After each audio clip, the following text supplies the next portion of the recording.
Hi, everybody. This is Paula, and this is Whoever Holds the Stone.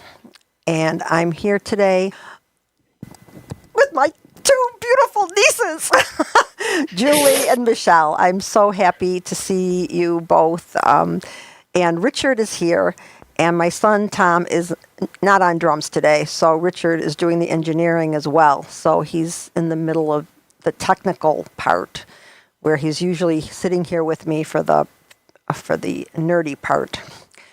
But today, okay. So do you need something else? All right.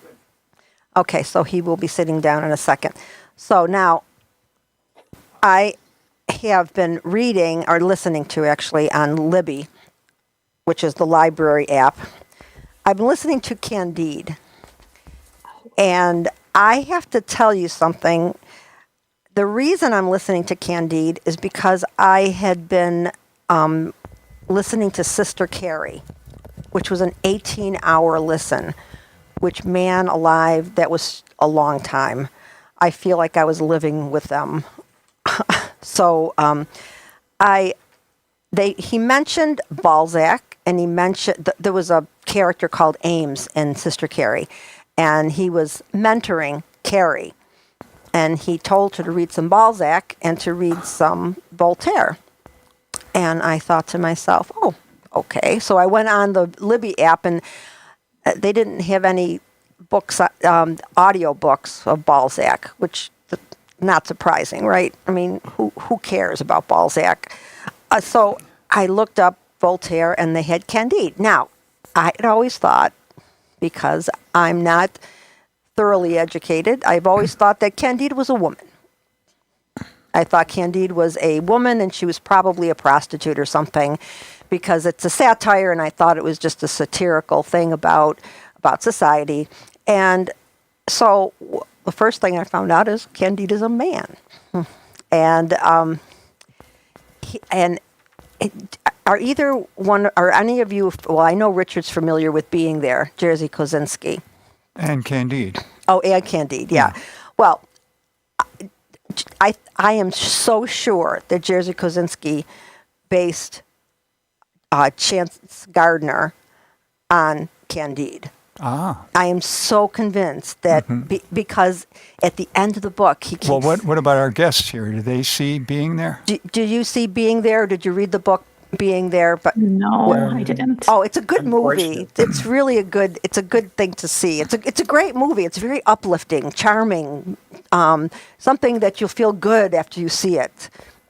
So it's good. But I was into Jerzy Kosinski for a while because he was depressed and crazy like me. So I always felt like, I had some kind of kinship with him. He came up with this whole idea of the painted bird, which is, well, he didn't. It's a German thing. The kids in the Black Forest would paint a bird. Take a bird and any kind of bird and paint it like blue or something. And then they would watch the other birds peck it to death because it was no longer one of them. And I use that analogy all the time for people who are just a little bit different from the people around them and don't fit into that niche of normal. And I always thought, oh my God, that's the perfect analogy for that. So I was into him, and I was reading his books, a bunch of books, and he's a really good writer, but it turned out that he started writing the same book over and over again almost. So I stopped reading him. But anyway, this character, Candide, is a naive man. And he gets into trouble he was a servant, but he kissed the princess. And it's this philosophy, but it's a satire, and it's so crazy because he describes all these violent, horrible things that people are doing to each other.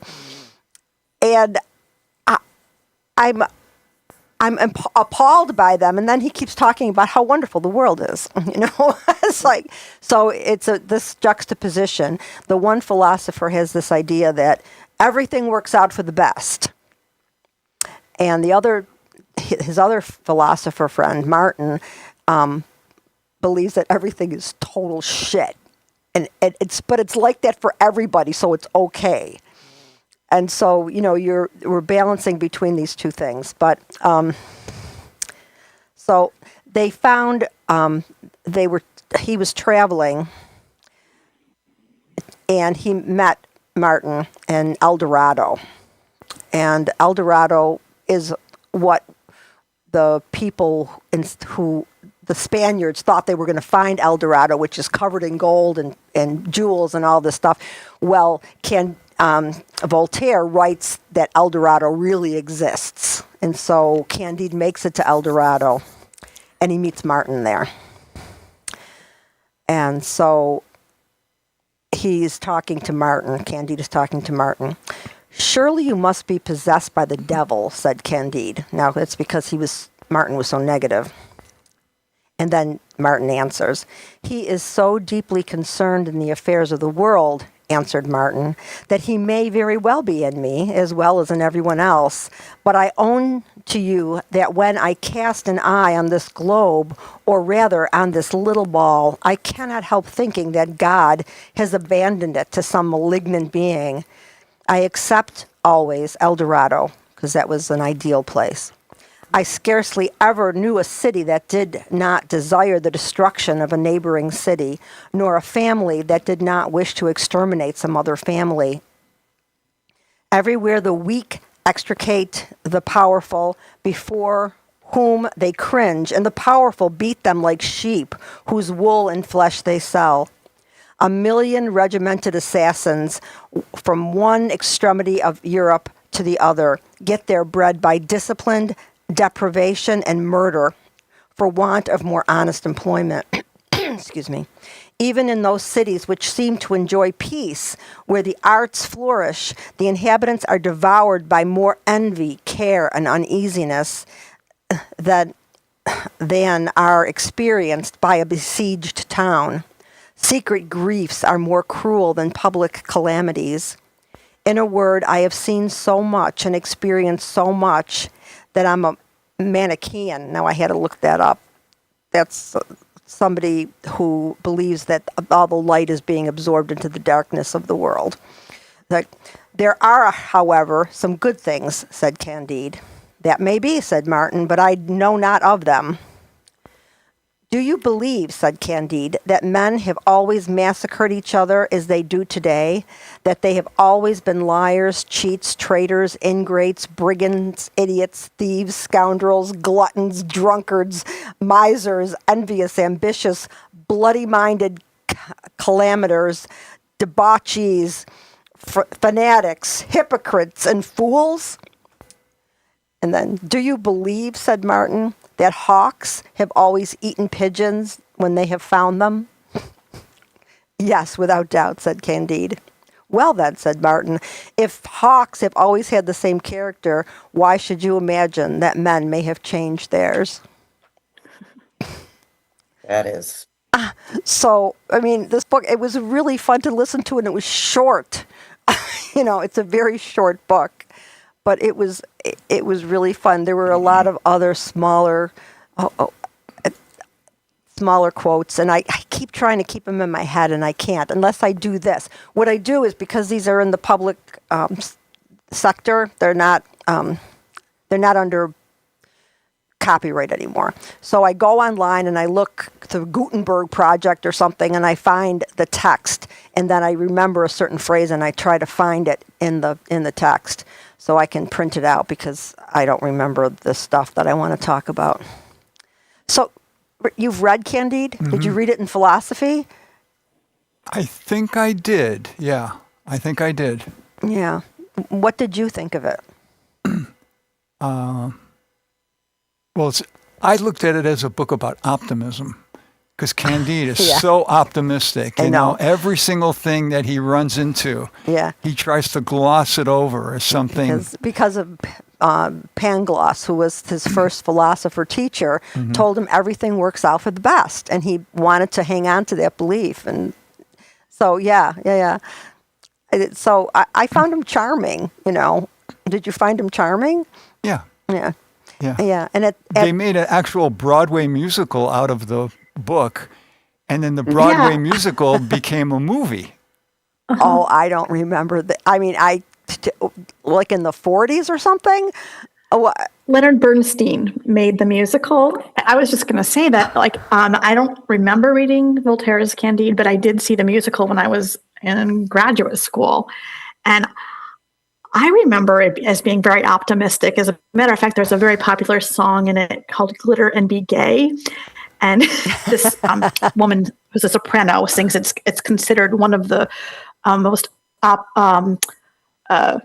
difficult soprano pieces in musical theater, which is interesting. But I can't imagine reading Voltaire and then thinking Leonard Bernstein, oh, let's make a musical out of this. It seems kind of it's odd. Yeah. It reminded me so much of the Being There character, Chance Gardner. It just reminded me so much of him. And also at the end, they come up with the conclusion that the ticket to a happy life is to be useful and to be productive. That's right. Yeah. And I thought, there's something to be said for that. Because a lot of the elite in those days were nothing. They didn't do anything. They just had money, and they would get taxes from the people and the lords so they had this weird existence of, and boredom sets in. And of course, it's when you're bored, you tend to start thinking about, what to do for entertainment. And sometimes those thoughts go to practical jokes and hurting people, let's see what we can do to disrupt this person's life, so that became another part of the book that people just were mean. They were mean, and all around him there was all this proof that people were cruel, and he just never let go. And even when he got, I had to look up the name. Do you remember the name of the female character? Cunigunde.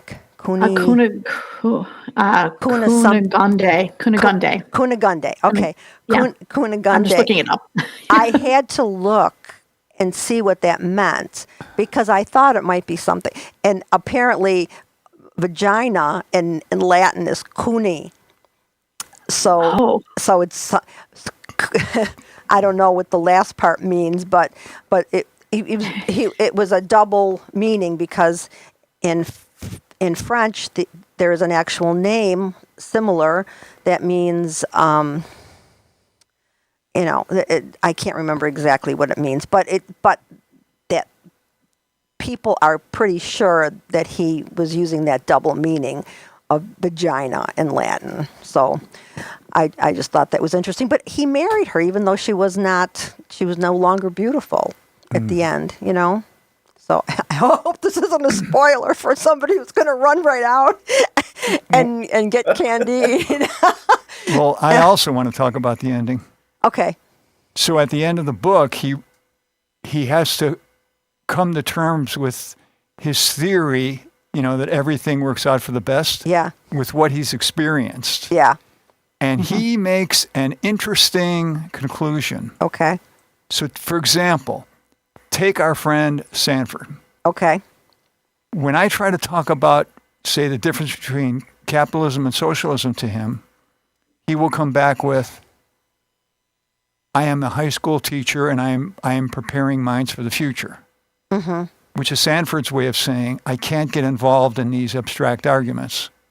Mm-hmm. That's what Candide does. He decides he's going to reject his worldview of optimism along with all the other worldviews of how the world should be. And he's just going to focus on his garden and treating people. Cultivating my garden. And that too is why. Mindfulness. Yeah, he decides to go just for mindfulness and being useful and productive. And all of a sudden, all the people that are living in this house that he bought are doing something that is that they're good at. The one girl who was a maid in the old castle. She's embroidering, and then his wife, who is no longer beautiful, she becomes a pastry cook. She finds she's a great pastry cook. So everybody does what they feel is a talent of theirs, and everybody becomes somewhat happy because they're engaged in something meaningful to them, and they're helping each other. Mm-hmm. And I thought that's real optimism. Voltaire's optimism, mm-hmm. that it is possible to be happy, just not the kind of happy that modern people think of. Modern people think happiness is elation. Mm-hmm. Elation is not a thing. I mean, it is, mm-hmm. occasionally, but you can't maintain that place on the scale of sadness and, mm-hmm. and joy. You can't maintain that because that's why people get addicted to drugs. That's why people get addicted to sex. Mm-hmm. They're looking to repeat that same feeling again when that's not happiness. Happiness is contentment. It's what we were talking about earlier. It's having a place to go home where you want to go home. Mm. Where it's safe, where it's happy, where there's somebody there who's not against you but for you, and that's happiness, and it's not boring at all. It's fascinating because especially if you've never had it. Yeah. Lori, thank you. Balzac is fine. I prefer his contemporary, Scrotum. Keeping it real. Yeah, she used to come out. She was comic relief on my last show for a while. So what is your conclusion then, that people shouldn't, in order to be happy or content, shouldn't bother themselves with those ideals or those, yeah. Or think of ideology? Well, no. Oh, you mean Richard? Yeah, I don't know. Well, for example. No. The lesson of Voltaire's Candide. Yeah. You want me to answer? Yeah, I'd like you to answer. Well, see, there's a problem with people who say, I'm going to throw away all ideology and just focus on the little tasks that I have at hand. Mm-hmm. When you say to these same people, the leading cause of death among teenagers used to be car accidents, and now it's suicide. What should we do about that? They have no answer. I don't know what that is. I don't know what that is either. Didn't we have a... Let me see if I can find a solution here. Lori, does that sound coming through to you guys? Oh, yeah, it's going through everything. All right, let's see here. All right, technical difficulties. We should have one of those things that go across. We are experiencing technical difficulties. What the heck? Well, this one, when you removed it did... Well, it took away everything. Oh, it took away everything. Well, we can't do that. All right, so it's nothing on the table here. Well, green is turned on, but that wouldn't matter. Yeah. Okay. All right. So we're having. Now I'm going to go over to the console and see if that's where the problem is. Lori doesn't hear it. They don't hear it on Facebook. So it's in the studio. I don't hear it on my end. You don't hear it? No. Julie, no, it must be something on your end. Julie, do you hear it? Buzzing? No, I don't hear any buzzing. Oh, Richard fixed it. What a genius. It's not doing it anymore. Good, now I know how to fix it. Yeah, it was just annoying. It sounded like something was landing. Maybe it was. Yeah, we have a separate... A landing ideal. Yes. So the people at home, they hear on a separate system from what we hear in the studio. Yeah, I guess so. So now I know how to fix it. Good. So that's good. Because that was yeah. Oh yeah. So anyway, yeah, they when I say that to people, they don't know what to do. So in a way, they're contributing to the problem by avoiding it. Okay, so if they're avoiding it, though, yeah. So what you're saying is, if they didn't avoid it, they could possibly fix it. Right. Apply your brain to try to fix why is this problem happening to all of us. Do you guys think we have power in the world at large, or do you think we only have power in our immediate lives? I think we have it in our immediate lives. And I think that when you have that power, I always say that what can I do on a local level? I can be there for my family. I can take care of my family. I can work, say, when I lived in Indiana, we fed children lunches. Oh yeah, There but was this big, that was in yeah. the bigger community. That wasn't Community, Right. yeah. And so you can do that, but you would hope that all those things together, if everybody just did that, then you can act in a more, large scale way. Right. But right now, and I just wanted to say, I try to practice mindfulness now too. And it's not that I'm ignoring problems that are out there at all. But for my own sanity, if I don't take care of me and my sanity, then I'm too fried to be able to do anything for my community. I agree with that 100%. So Yeah. that's my opinion. And I think that everybody should, if they can, Yeah.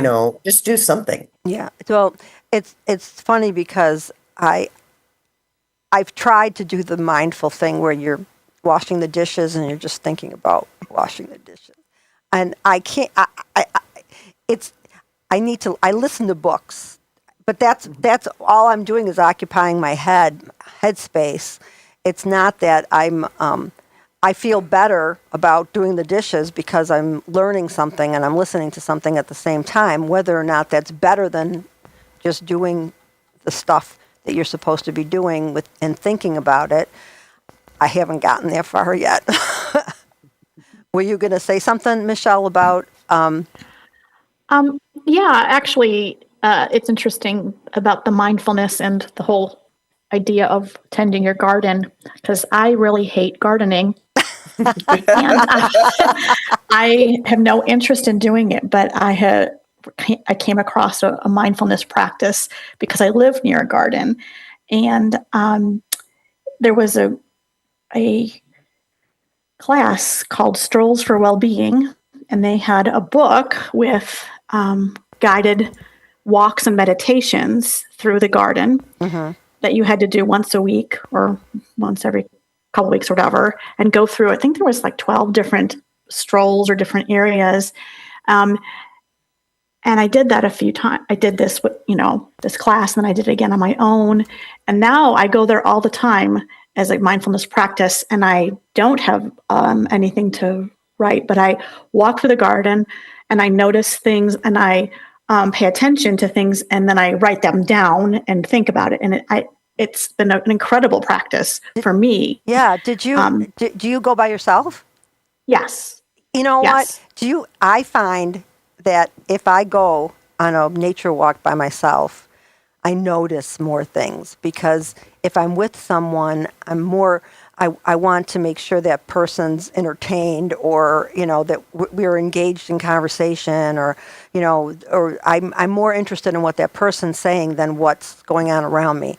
And I think a lot of people don't know how to spend time alone, and that's a really good way to learn how to spend time alone is a garden walk like that.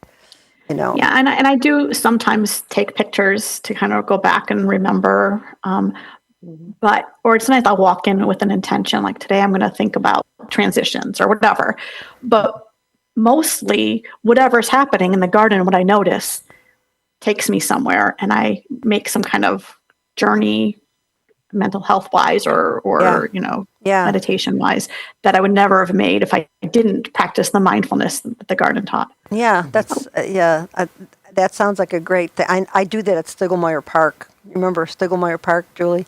Yes. Yeah, yeah, I love it there. And so I haven't done as much lately. I'm starting to get back to my exercise routine after being sick for a while. It's hard to get back into good habits. It's really easy to get into bad habits, as we all know. So it's a fun It's a fun journey. Life. Greg and I always say, life is a series of problems you have to solve, and in between that, you can have some fun. That's for people who practice mindfulness. Do you find that it gives you space to focus on the bigger issues, to feel like you have more control with the bigger issues, or still don't have that kind of? Do you do mindfulness, Richard? No. I'm against the whole mindfulness movement. Oh, you're against it. Well, that's an interesting take. I'd like to hear about that. It's very self-centered. You think? Yeah. So when I would say to my friend who says, "Well, I teach school, so I'm just doing my part there," yeah. I say, "But you got to vote." So if you have one politician who says, "Well, the problem is we don't have the right medication for these teenagers. That's why they're committing suicide," and another politician says, "I think we need to change the school system because they feel more alienated," who do you vote for? You don't know because you've been so self-absorbed. You don't know about the bigger issues. But so you mean to say that this person we're talking about doesn't vote?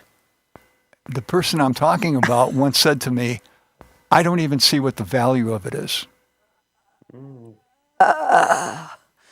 Which to me is worse. Yeah. Well, all right. That's interesting. But because I guess we may have different definitions of terms. So when I say mindfulness, I'm talking about, like, you and I've gone for walks in Stillmire Park, noticing things, being in your body where you are. Right. That's what I think of as mindfulness. Right. Not necessarily being present. Yeah, being present. And I tend to, and I think you do too. We both tend to listen to things while we're doing mundane tasks.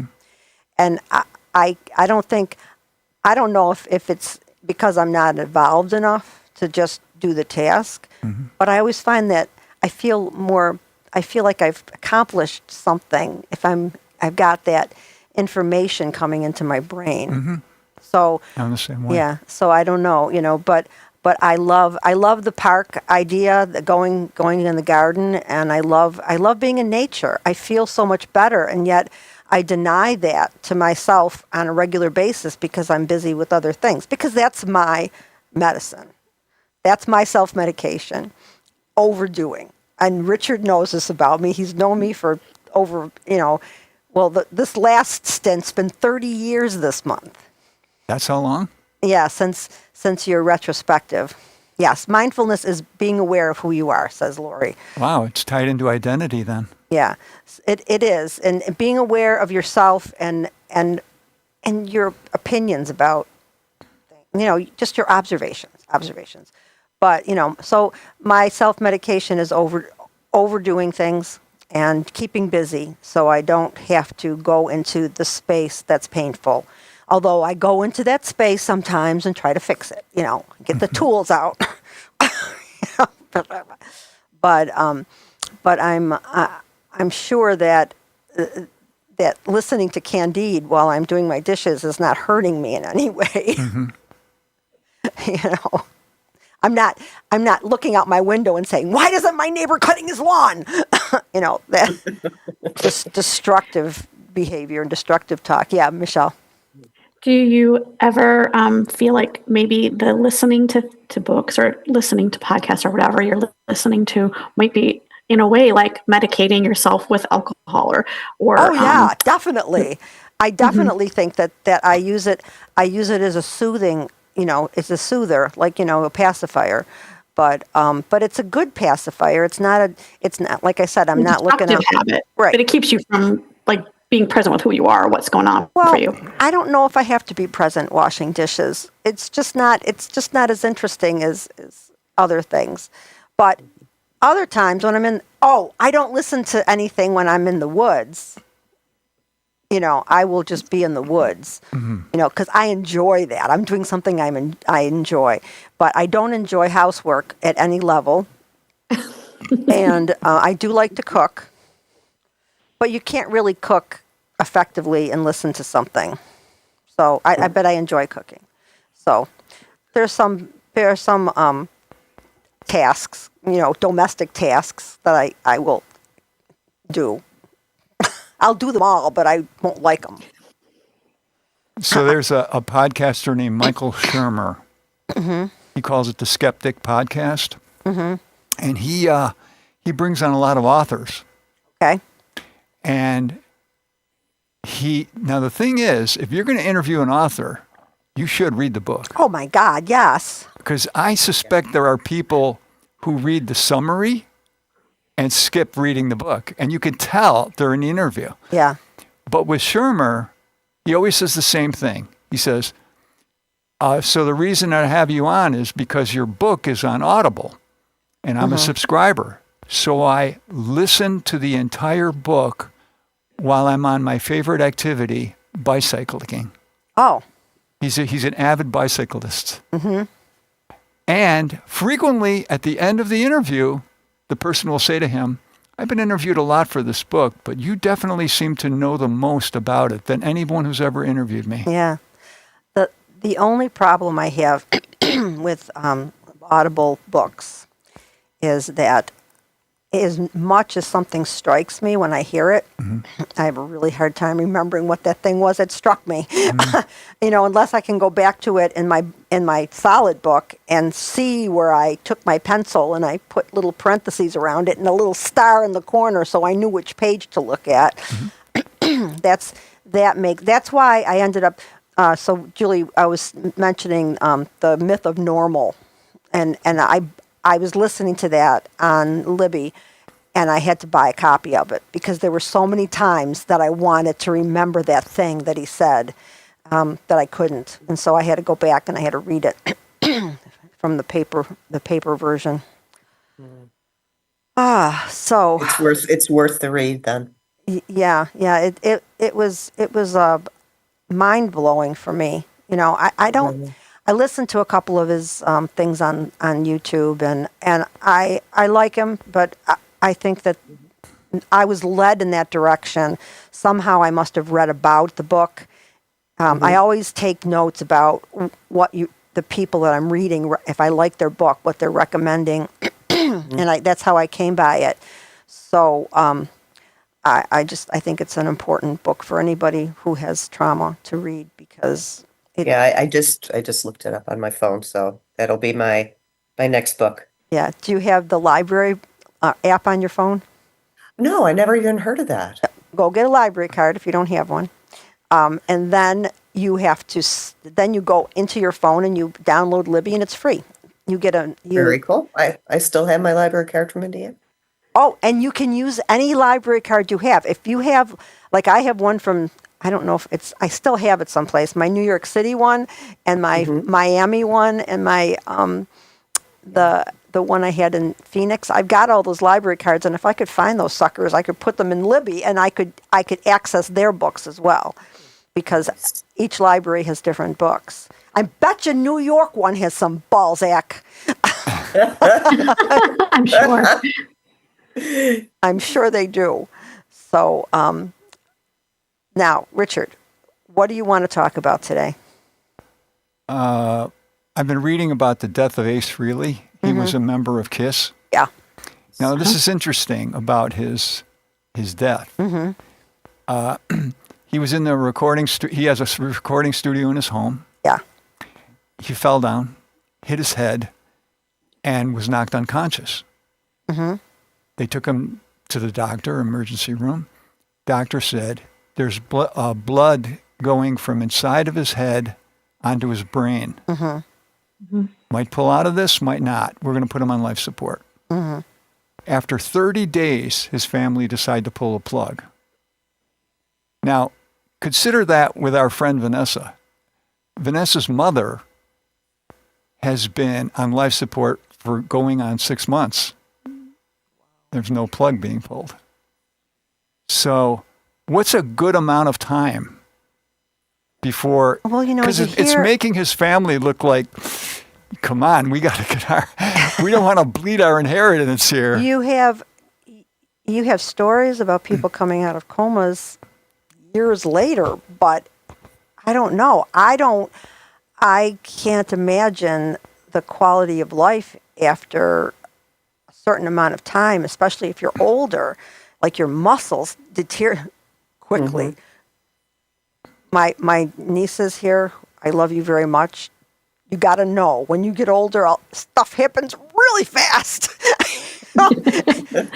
Make sure you're taking care of your bodies now. I'm not saying for vanity's sake. I'm saying for walking sake. You gotta make sure you're taking care of yourself, because things start happening fast. So, with an older woman like his mother, after 6 months, it might take her 2 years to be able to walk again. With Ace Frehley, on the other hand, well, he was 74. Was he? Yeah. Oh God, I'm so old. All right. Yeah. So I don't know. I mean, I guess you'd have to talk to the doctors and see what the doctors were saying. I mean, if it wasn't getting any better. I'm wondering if he had an advance directive, like of a certain number of days. That's possible too. Oh, good point. That's possible. Yeah, I think we all need to do that, because. So that's good that you mentioned that, because there's this living will thing. Yeah. If I'm on life support, do this, right? Yeah. Right. And most people say pull the plug, but you could say don't pull the plug until X number of days. Yeah, of course. So what would you say would be the good number of days, Paula? All right, I'm bleeding from the brain. It's pooling on the side of my head. I'm 74. I'd say 2 months. 60 days. How about you, Michelle? I think it goes, the time goes down depending on how old I am. Oh, of course. I know that's how why much you got to keep longer it's gonna updating take your will.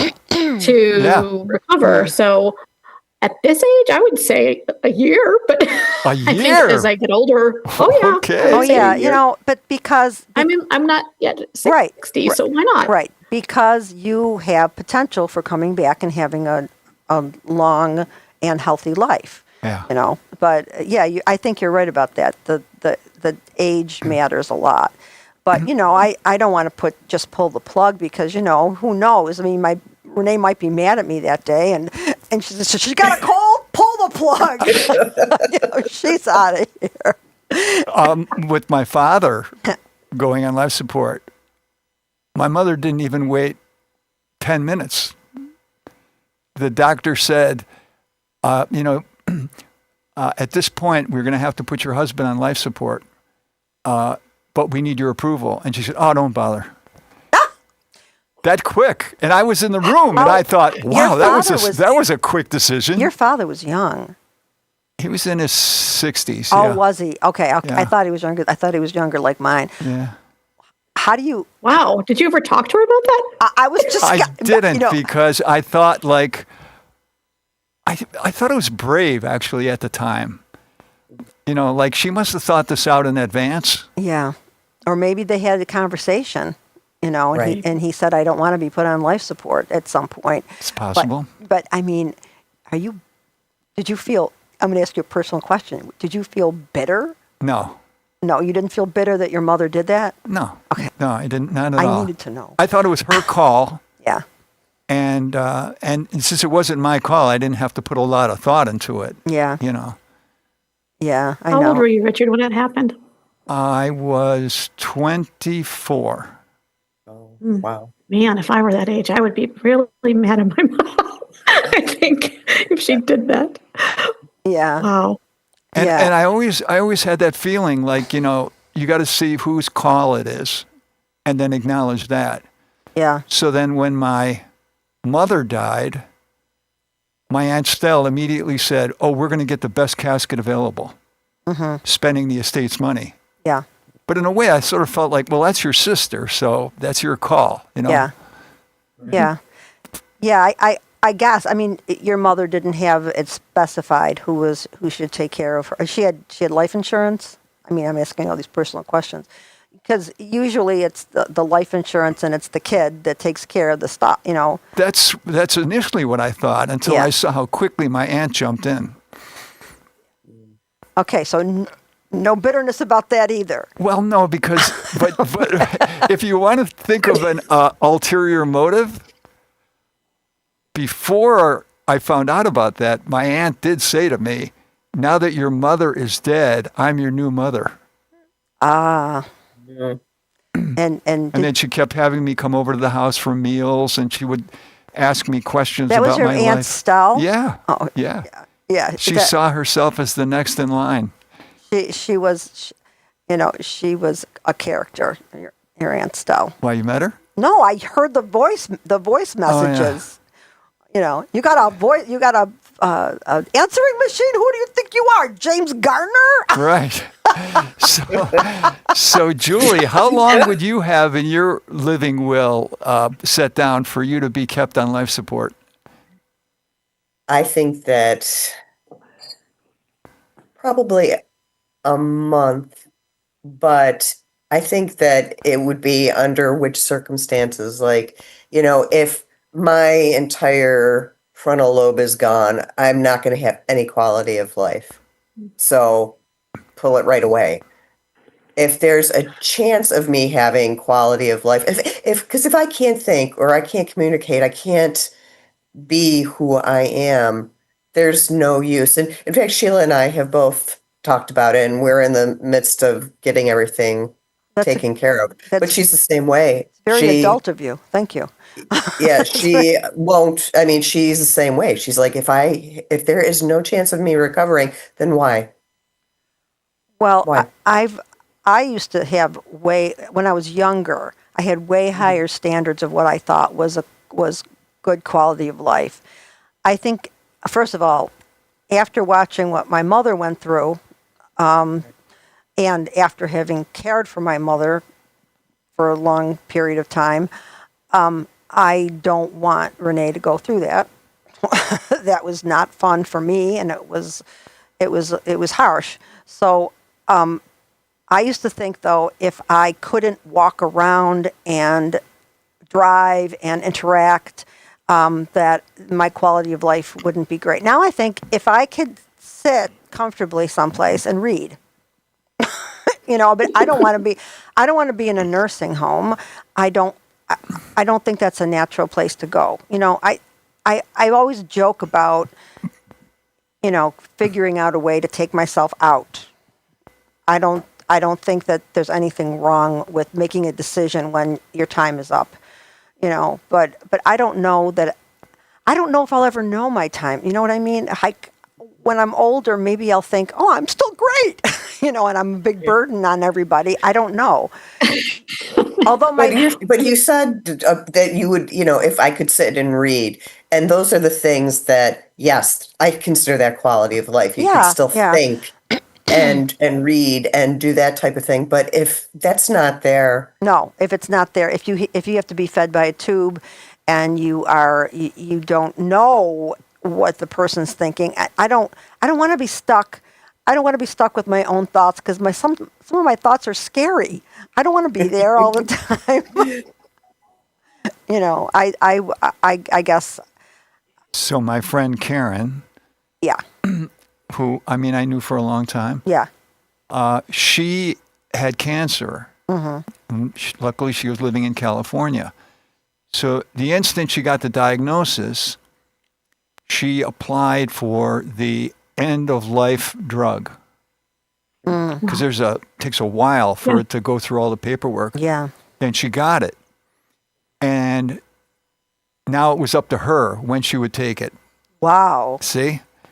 It's a medication. And guess so what? humane. Guess what was the tipping point where she wrote to me and she said, "This is the last message you'll ever get from me, because tonight I'm taking the end of life drug." Was it? Did it have to do with pain? Sort of. She lost the ability to swallow. Oh. And she wrote down, "This is intolerable. I'm not going to live this way." Boy, yeah, I can see that. That must have been a painful message to get from, but you'd been talking to her about it for a while, but still. Yeah, that's right. She told me when she applied for the drug. She told me when she got the drug. She would always write to me and say, "Oh, there's a new experimental study going out," which I didn't know. But if you hear about an experimental study, apparently you apply to get in it. Mm-hmm. And they either let you get in or not.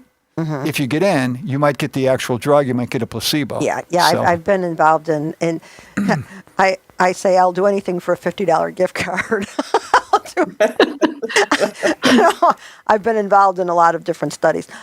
So how do you guys feel? Do you think that if you lived in a state where you could get the medication to make that decision for yourself, that you would do it? Absolutely. Yeah. Actually, Beth lives in a state where you can do that. So I thought, I'll just go live with her for a while. But it's got to be like 3 years or something, right? You've got to be living there. No. Oh, you mean in the state? Oh. Oh, I don't know. Yeah, I thought it was a year, but maybe they changed it. Yeah. Yeah. Julie, Because where was your friend from? she was in California.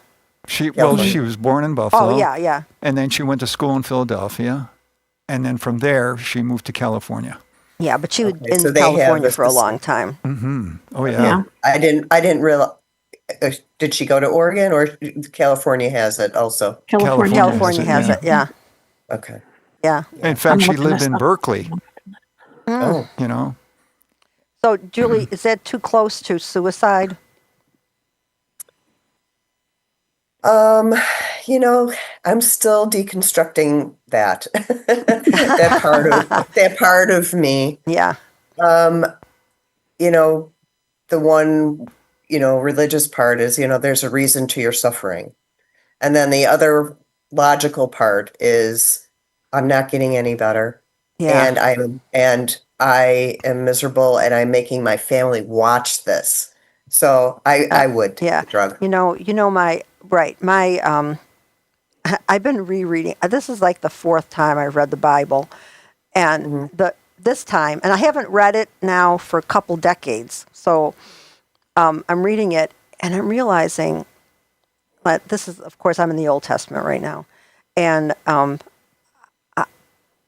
this is a tyrant of a God. Just reading Numbers and all the rules about sacrifice and all the rules about how my altar has to be made and all the things. It's a tyrant, and I am like thinking this is glossed over a lot in Christianity, especially. But this is the book that started our the whole trajectory toward Christianity. And that Old Testament, man, that even just Numbers, I'm getting real pissed off. This is like, what do you mean that if somebody doesn't offer this goat up the right way, you're going to have to stone them? This is not my God. This is not mine. I'm not willing to believe. And the whole thing about, we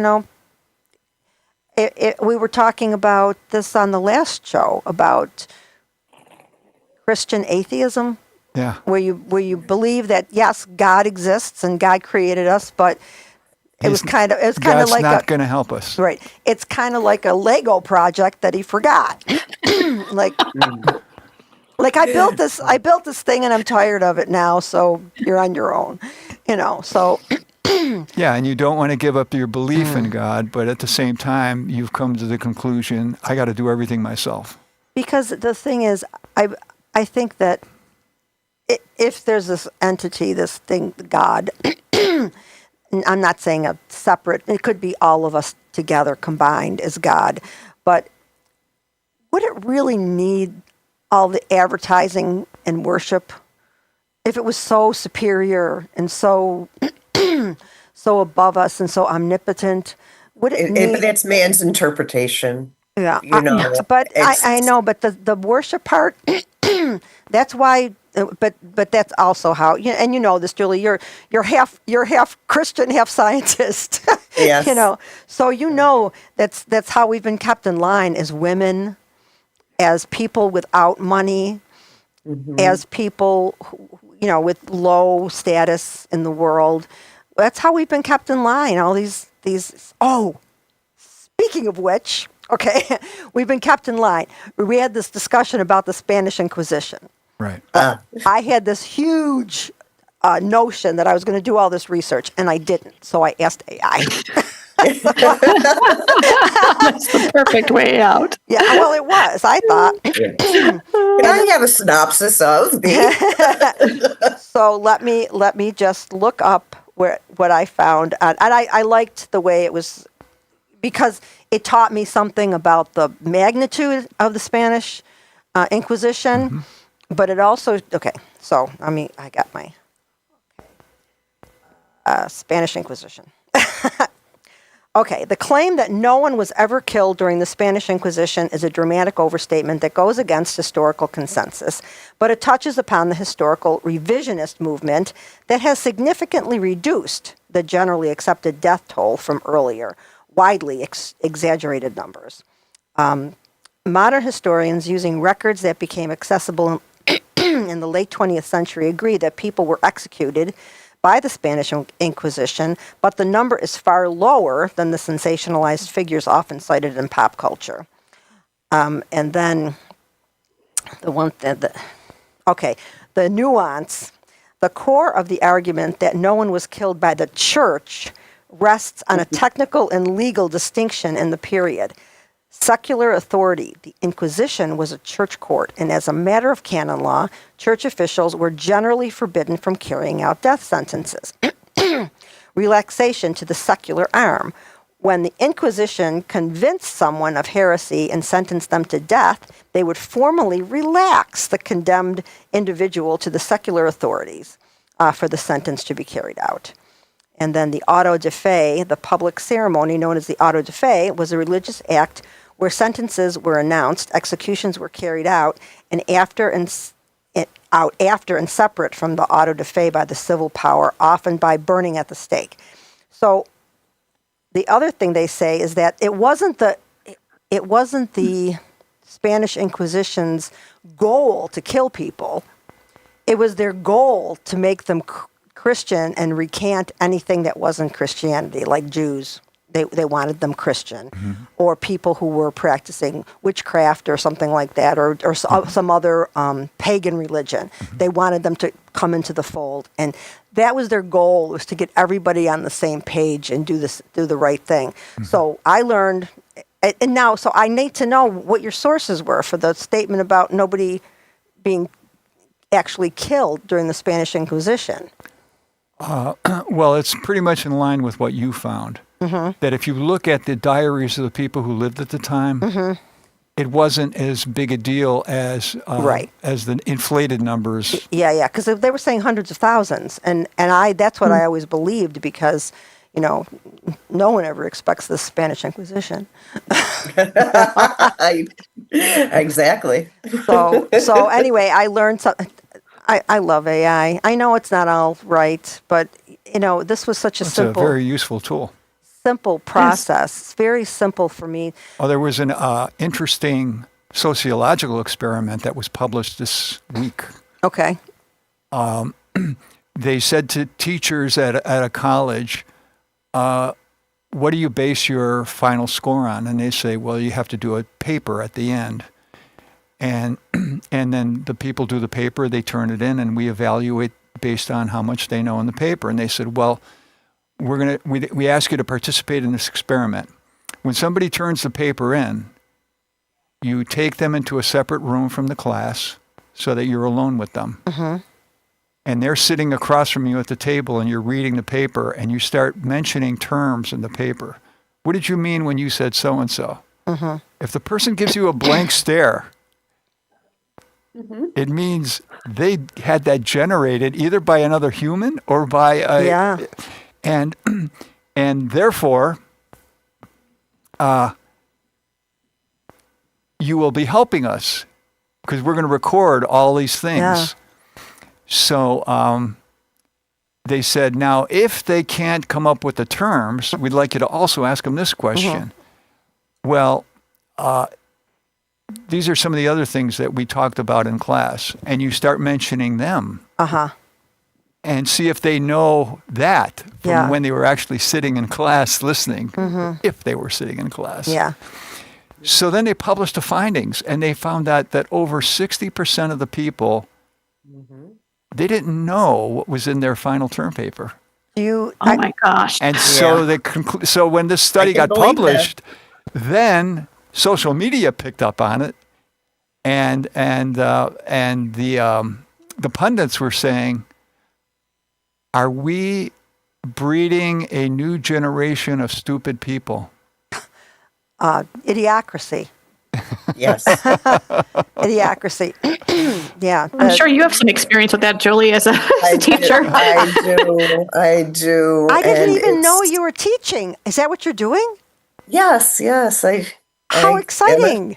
Yes. I teach microbiology and anatomy and physiology. Where at the university? University of South Florida in Tampa. So How exciting. I've been an online teacher for 10 years now. Okay. All right. Yes. So which And they which uni- cheat, Oh, yeah. because all my classes are online. Yeah. I worked for Kaiser University, which has Yes. a brick and mortar and online program. I wasn't a teacher. I was an advisor for the graduate school. It was really fun. I liked it. Yes. Yeah. I And, think that's you know, where I it's- probably should have been. But Yeah, but no, unfortunately, it's getting worse and worse. So it's really hard. And when you give a student a test online, you can have them scan their work area, and we have a program that monitors them, but they still cheat. They Yeah. find ways around it. Yeah. They just keep their head looking forward, and they keep a thing over there, and they move their eyes over here. I see it all the time. yeah. All the time. I cannot tell you how many Wow. double Fs I've given out. So that's F Wow. for academic dishonesty. Yeah, I wonder. I just thought of it as we were talking about AI. If you could ask AI to give you the references where they got the information from, because if you could do that, then you could do your paper, and you'd have all the references to put into the back of the paper. I don't know if it does that. It does. It already does that. Oh, so because of this gave me, I just did this because I ran out of time, and I was really interested in the subject, and I'm glad I thought to do that, but I would never try to pass that off as my own thoughts or writing. That would have taken a long time for me to compile all that information and put it together. So I don't know. I want kids to be taught critical thinking in grade school. Yes. That's where I want them to start learning how to think like that in grade school. And that's in order to develop that over time. I mean, I don't remember. I think I started thinking, I had a lot of questions about what was, why the world was so screwed up when I was a teenager, but I thought that I thought everybody had those thoughts, but they don't. That's why I think I'm lucky. I had such a screwed up life, but it made me start looking at things early and analyzing early. Why is it like this? Why is this happening? And I questioned everything. I didn't take anything that I was told for granted, and that was a good thing, even though it came from, it was born of pain. So I think, and I do find that people who have had some level of pain have a lot more emotional depth. I mean, for good or bad. But so I'm so glad you guys are here today. This is so fun. Anytime you want to come, you can do this with me, because this is what I do every Monday night. Yeah, and it's fun for me. The Holy Ghost is Mom. Yes, Lori, I wrote the story in my book about how I told in religion at Catholic school, I told them that I understood the Trinity, that it was God the Father, God the Son, and God the Mother. and I got kicked out of school. Heretic. No divine feminine there. No, not in the. I didn't know anything about that stuff when I thought I came up with a new idea. I thought I was smart, but yeah, little did I know that there were never any snakes in Ireland. They just got rid of the worship of the goddess. Well, Mhm. thank you for providing us with this space, Richard, as usual, every week. And thank you guys for attending. And we're down to the countdown now. So it's 7, 6, 5. Goodbye, everybody. Thank you for. Bye. Thank Bye, you. Bye. Lori. Thank you. Thank you. Okay. Bye. Bye. Bye-bye.